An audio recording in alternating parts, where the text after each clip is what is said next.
Hello, Liverpool fans. Welcome to the Liverpool Report, your go-to source for the latest news, match updates, and transfer stories straight from Anfield.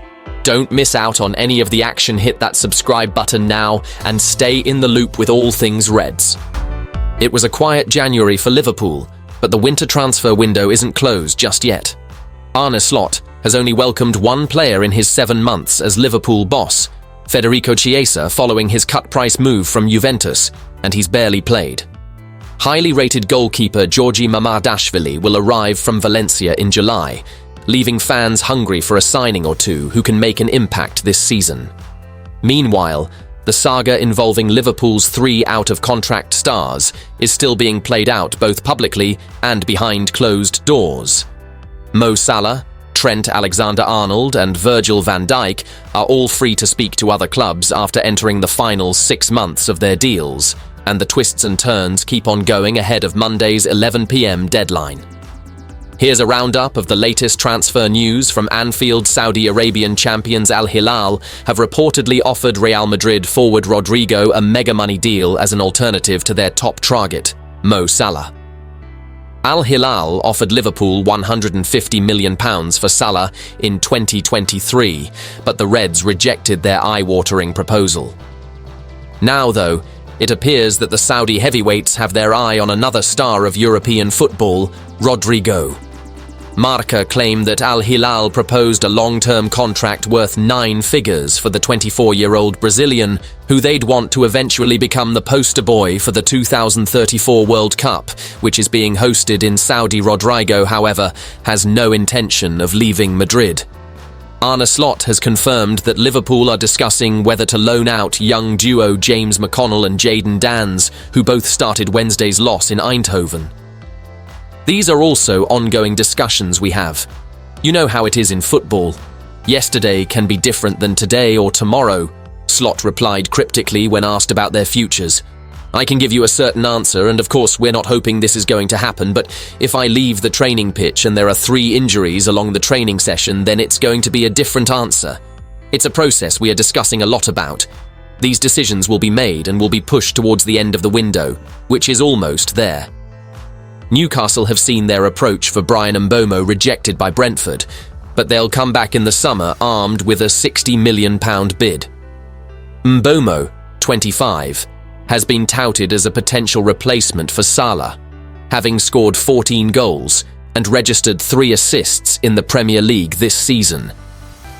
But Newcastle are big fans of the Frenchman, and Mirror Football understands that they made contact with Brentford earlier this month, only to be rebuffed.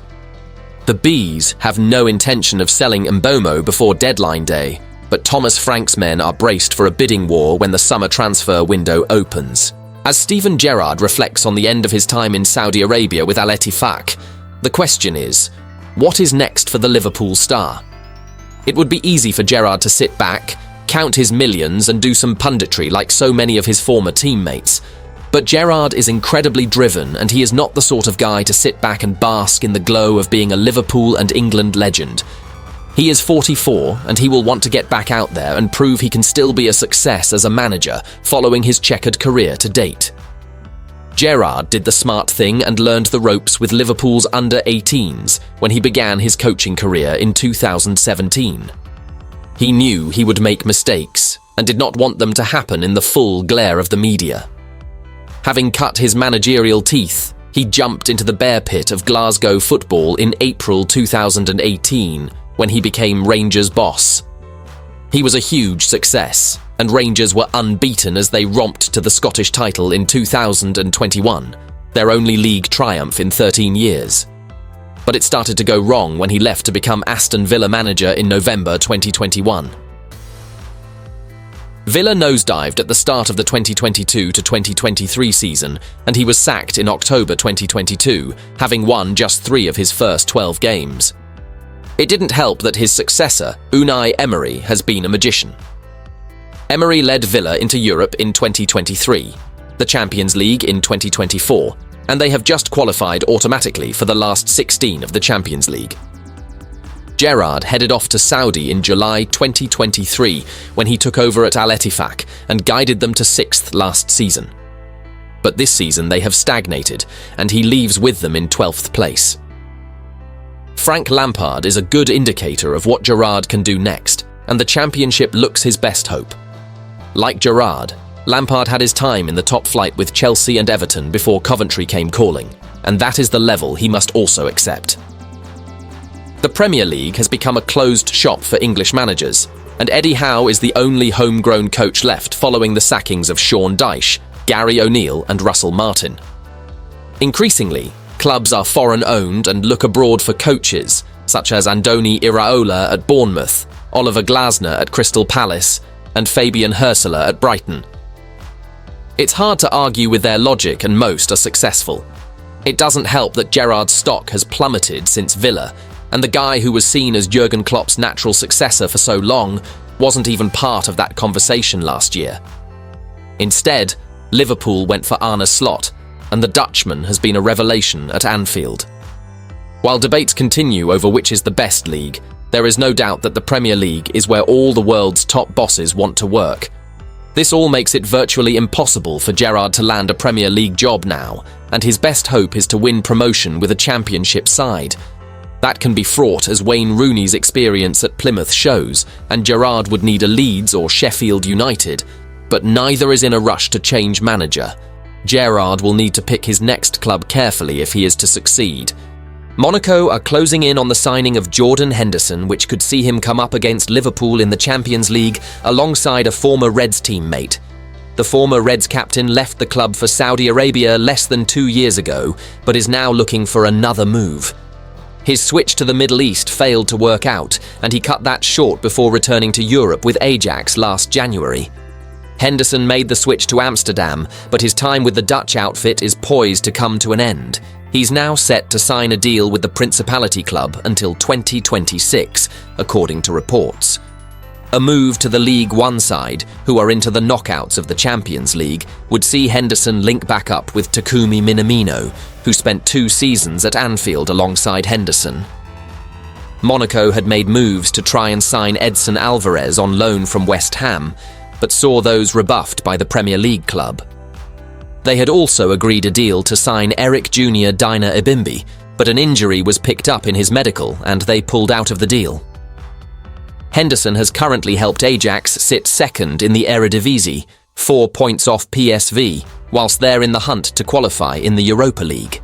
Now he's poised to move to the south of France, with Monaco sat third in League One. Despite losing to Inter Milan this week, they're into the playoff phase of the Champions League and will face either PSG, Brest or Benfica, and the winners will be rewarded with the last 16 clashes against Liverpool or Barcelona. Despite his lucrative Saudi move not working out, Henderson insists there's no regrets over his Liverpool exit, adamant that it was the right time to pursue a new challenge. The midfielder remains the only Reds captain to lift the Premier League trophy. He said, "I think it was the right time for me as a player, but also for them as a team, and for them as a club, as much as that hurt at the time. I was very emotional. Looking back in that period of time, looking back now, it is easy to see that it was the right decision made by the manager and the club." Georgi Mamardashvili has provided a clear explanation for his decision not to join Liverpool last summer. The Reds signed the goalkeeper from Valencia in a £30 million deal before loaning him back to the La Liga club for the season. The 24-year-old is being touted as the future number one at Liverpool, the man to replace current stopper Alisson. The Brazilian has been the go-to goalkeeper at Anfield since his transfer from Roma in 2018. But he faces stiff competition for his position when Mamardashvili arrives. Kawhimin Kelleher has proven himself a reliable backup for Liverpool, especially this season when Alisson was out with a hamstring injury for several weeks. But next season, Mamardashvili will be vying for the number one spot at the Reds, and the Georgia international opened up about his deal to sign for Liverpool after suffering a horrendous night for his current club, as they endured a 7-1 thrashing at Barcelona, a result leaving them languishing 19th in La Liga. Post-match, Dazen, the broadcaster covering the game in Spain, caught a conversation between Mamardashvili and Barca star Ferran Torres. The two were spotted chatting after the final whistle at the Lewis Company's Olympic Stadium. DAZN claims to have uncovered the topic of Mamardashvili and Torres's conversation, which reportedly revolved around the goalkeeper's move to Liverpool. Torres reportedly quizzed Mamardashvili with the question, "Why didn't you leave this year?" The future Liverpool shot-stopper had a succinct reply to that. "Alisson, Mamardashvili has been between the sticks for Valencia 17 times this season, with all his appearances in La Liga. The keeper was recently out of action due to a leg injury, but is keen to pull out all the stops to help Valencia steer clear of the drop zone before he makes his switch to Anfield when the summer comes around."